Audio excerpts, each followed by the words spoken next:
I'm passionate about Cross River. That's so. I love Cross River. If I don't take care, when we have ideas, we will implement it without struggle. But because we don't have money, we have to go from one big man's house to the other, looking for who will sponsor our ideas. Very good evening, Malabites and Malabresses, ladies and gentlemen, friends and foes, mummies and daddies. You're tuned into Unico 103.5 FM, the only station that offers you the best of education, information, and of course, entertainment 360. We love to call it a do infotainment. This is the Friday Turnup right here on Unico 103.5 FM. Right here on the Friday Turnup, we love to sample amazing personalities across all sectors right here in Cross River State: fashion, music, entertainment, entrepreneurship, politics, you name it. And today is not an exception, as we have a fantastic personality in the studio today. I have with me the Senior Special Assistant to the Governor of Cross River State on Broadcast Media. She is a broadcaster herself. Ladies and gentlemen, let's make welcome the amazing, the phenomenal Thelma Plethora Benson. A very good evening, ma'am. Thank when you. Say it like that, it makes me blush. Well, I'm glad. I'm glad that I actually made you blush. You did. How are you feeling? I feel good, and thank you for having me. Amazing. It feels amazing to be here. Great work you guys are doing. You can tell that this is a Gen Z studio. From beginning to the end, Genty. Absolutely, and I love it. I love the feel. Amazing. Thank you for having me. Amazing. So give me a sneak peek. What is a normal Friday like in the life of, Thelma Benson? I am a workaholic. I can tell. I work Friday, Monday, Sunday, Saturday feels the same to me. Like my name, I have a plethora of things that I do, which is why, I took on the name. It's Plethora. not one of those names my parents gave me. Yes. But I took onto it because I like how I can, do things in different fields and still excel, right? So a normal Friday for me would be work. It's either I'm hosting an event, I'm creating content, I'm teaching an online class, I'm studying in an online class. It could be just about anything. So there's no Friday or Monday for me. Every day is a work day.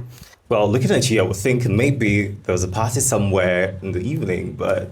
Nah. So I took it on myself this week to brand myself in the Think Cross River t-shirts. Every time you see me, I'm either wearing the shirt or I'm wearing the cap or I'm wearing something to identify, because I just started a movement that is important to me. Cross River comes first. Absolutely. We must think Cross River. We must love Cross River. We must appreciate Cross River. We must appreciate our diversity. We are truly blessed. Absolutely. I do not think that there's any state in Nigeria that is better than Cross River State. We have different cultures, different traditions, different people, and yet we live as one people. I have started this movement. I am deliberate about it. I am conscious about it. Every young Cross Riverian, every person living in Cross River must speak right about Cross River, must do right by Cross River, must be intentional about Cross River, must love Cross River. So yeah, it's not that I have a party later, it is that I am selling a message. Think Cross River first. Okay, amazing. I love the sound of that. I think I should get myself a Think Cross River I shirt should give as you well. one of this. I'll hold you on to that. Okay, so congratulations on the appointment as the Senior Special Assistant to the Governor. Yeah. That's really, really, really special to me, because communication and broadcasting in Cross River State is something that, in my opinion, it needed a lot of work. And for somebody like you who has had a very long-lasting career in broadcasting, I think it's well-deserved. So let's move away from that. Let's talk about you as a broadcaster. You have been in broadcasting for quite a number of years. So how was the ride like? How was the journey like? The greatest thing about being a broadcaster for me was the opportunity to learn. By God's grace and mercy, I came into broadcasting at a time where I had the opportunity to work with great, amazing broadcasters. I learned on the job. I didn't do any formal training before coming into broadcasting. I did every other training I did as a broadcaster. I was opportune to learn from the very best hands. I'm talking about Dr. Groove. I'm talking about Dynamirian San. I'm talking about Emmanuel Adie. You would know him as Mr. Soul. Yes. These are people who are deliberate, people who have lived their lives as broadcasters. Absolutely. When you work with people like that, especially for somebody like Mr. Soul, every mistake you make would be put out there. So I came into the broadcast world, you know, a novice, but I learned on the job. I was eager to learn. I remember at my first audition, UK Oga said to me, "You're a natural." And the former commissioner for information concurred on that, Padioga. And he said, "You sound like you have been in this business for long." And I said, "I love it. You know, I have always been around broadcast all my life. So I took it as an opportunity and I jumped into it and I kept learning. I haven't stopped learning. I keep learning. I think myself as a broadcaster for life. Wherever I go, whatever I do, I will always be a radio girl. I love the microphone. I love it. So everywhere I go, wherever I am, whatever position God takes me to, I will always consider myself first as a broadcaster.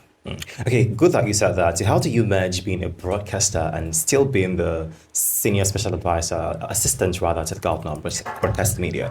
Well, because of my new office, I am no longer on the microphone. Ouch. Yeah, not at least on public matters. Okay. However, I'm on TV for Nightline Nigeria. It's a political show. So, of course, you know, that would work well with my office, job. So, but other than that, I don't come up because as a broadcaster, you ought to be neutral, apolitical, you know.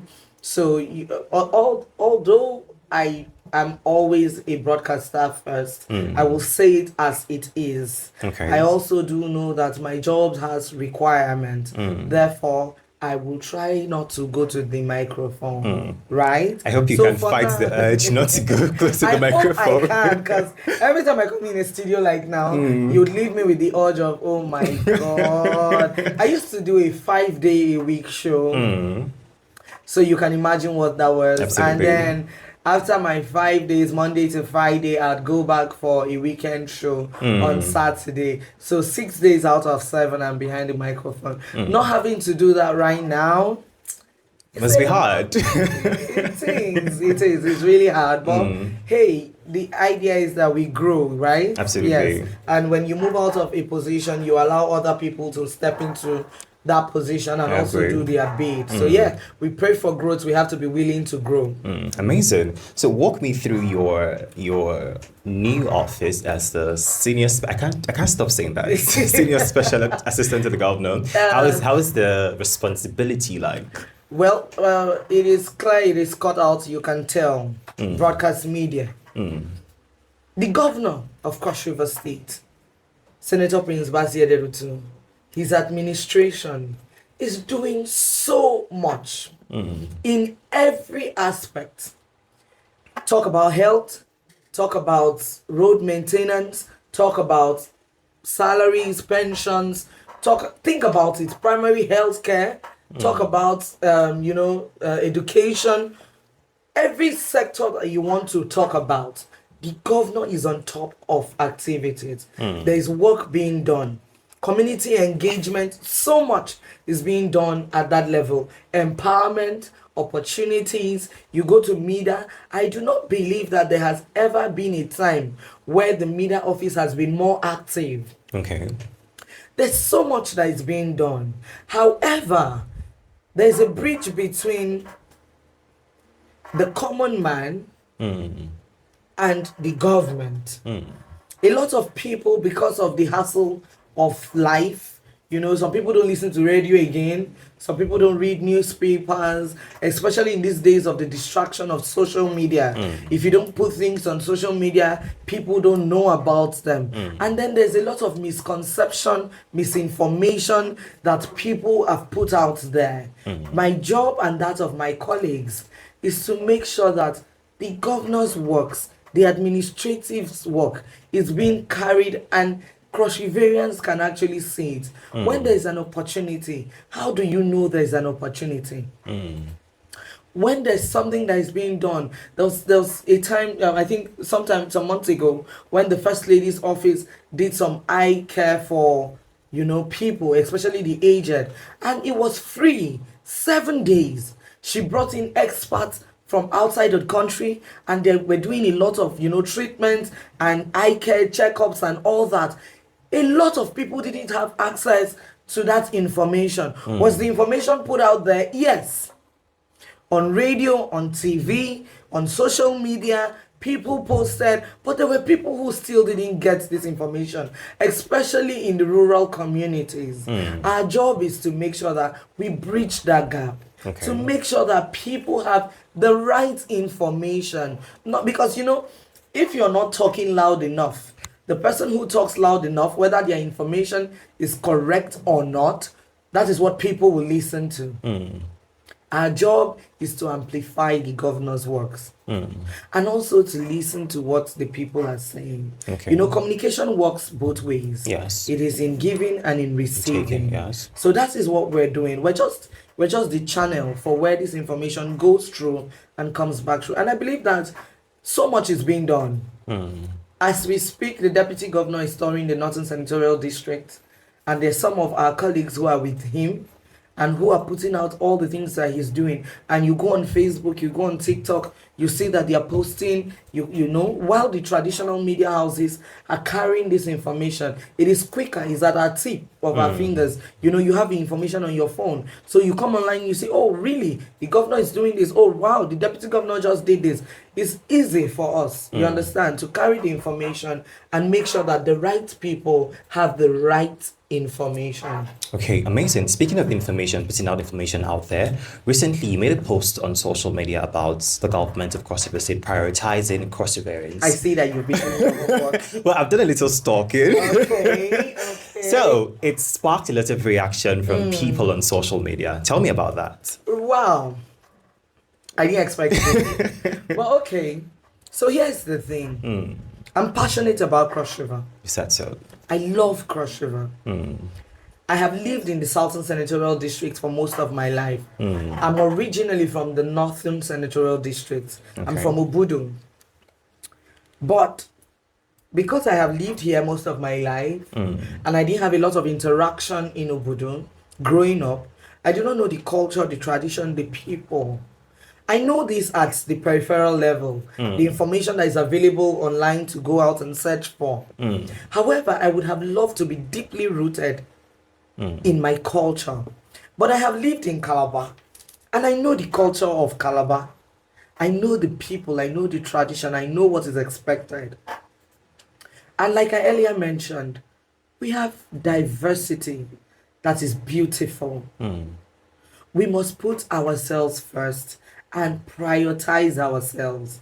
I sit back and I look and I tell myself, if I feel like this about the fact that I don't understand my father's culture so much, I'm a woman, God willing, in a few months or in a few years, I'll be married off to some man, and or, you know how we say they have given you out to those people, you belong there. Yes. Who knows? A Yoruba man can come and take me away. Who knows?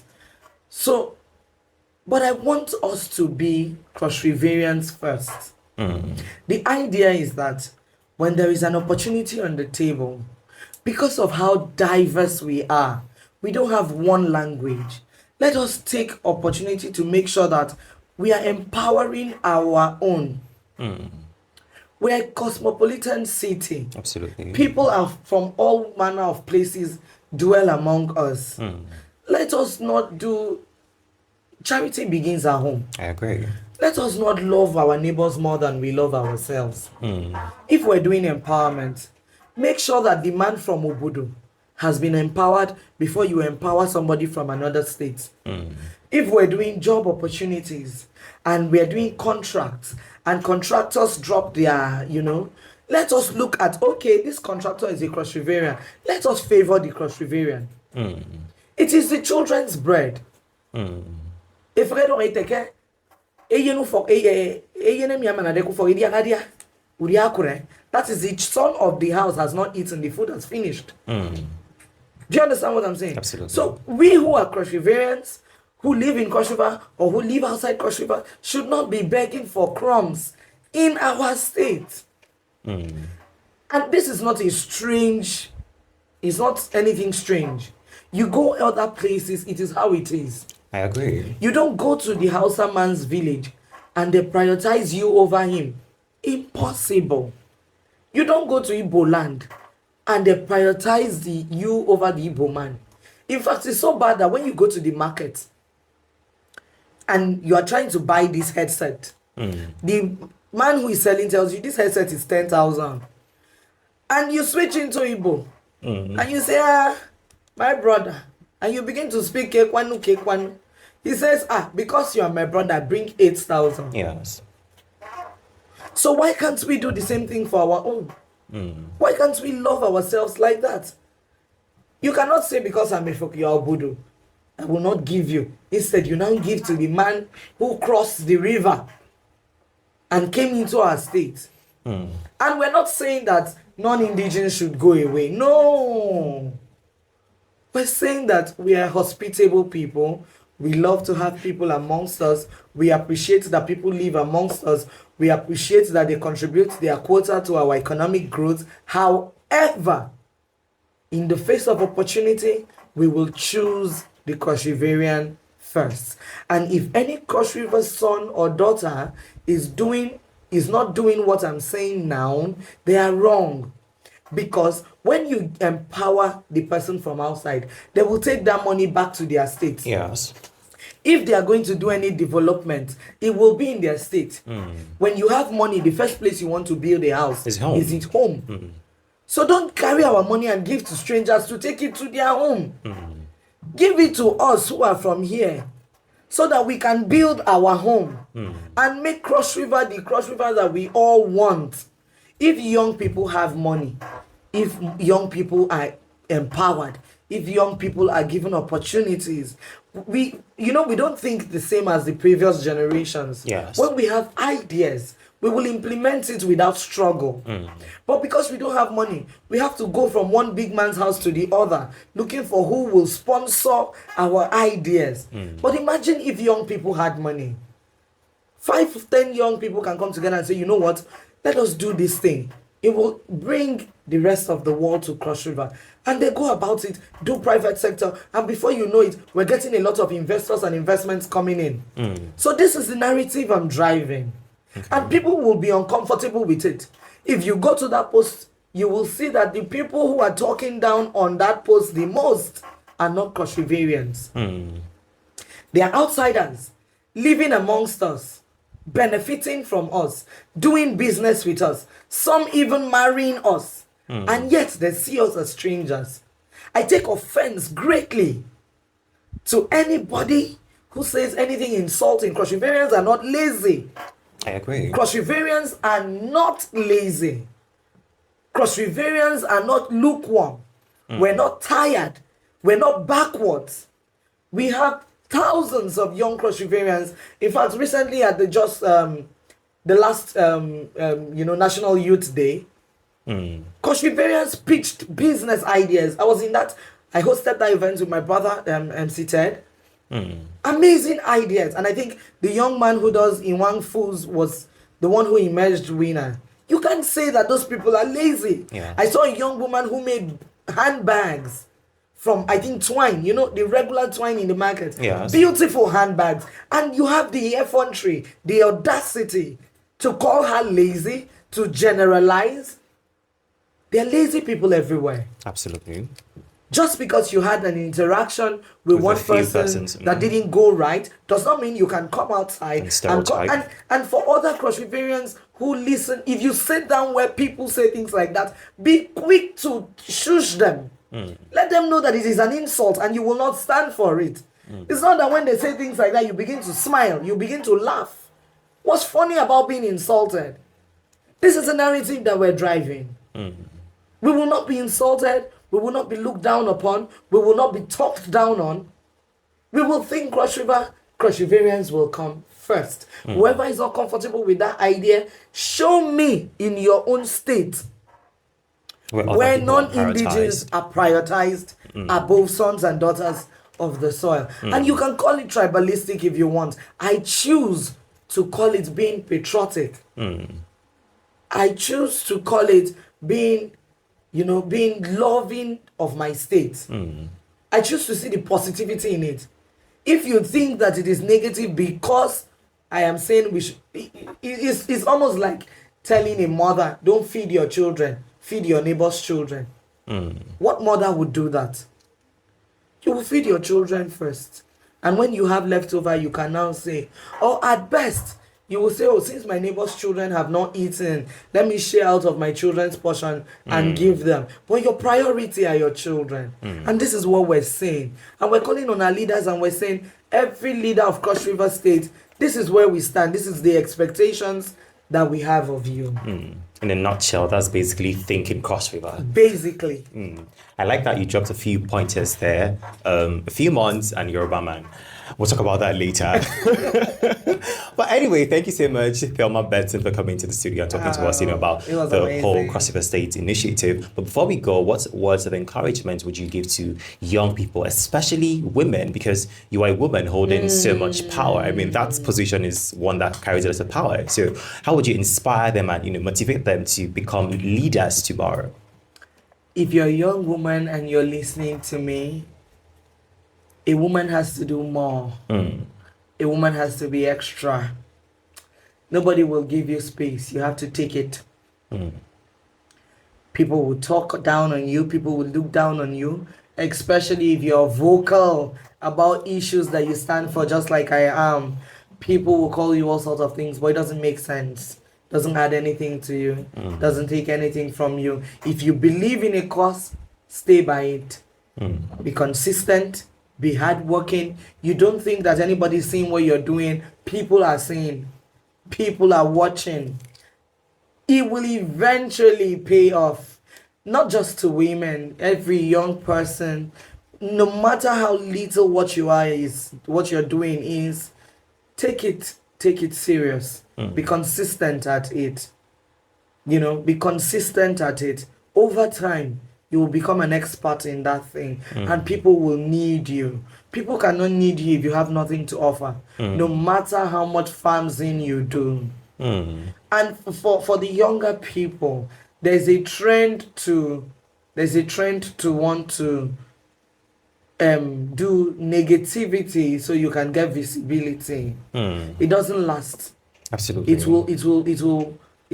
will disgrace you at the long run.